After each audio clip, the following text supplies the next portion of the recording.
இந்த வார்த்தையை சொல்லும் போது சொல்றேன், அவர் தானே நம்ம சிருஷ்டிகார், அவர் தானே உருவாக்கினார். அவர் உங்களை இப்படி பார்க்கணும்னு விரும்பி தானே இப்படி படைத்தா. எக்ஸ்ட்ரா அலங்காரம் என்னத்திற்கு?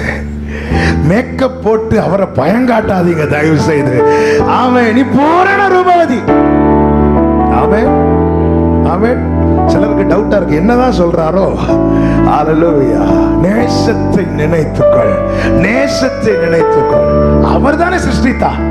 தாயின் கருவை அவருடைய கண்கள் கண்டது. என் அவயவங்கள் ஒன்றாகிலும் உருவாகும் முன்னுமே அதையெல்லாம் அவருடைய புஸ்தகத்தில் எழுதி வச்சு. எனக்கு பாருங்க, ஒரு இன்ஜினியர் ஒரு வீட்டை கட்டும் போது கட்டுறதுக்கு முன்னாடி ஒரு ஸ்ட்ரக்சர் வச்சிருப்பாரா இல்லையா?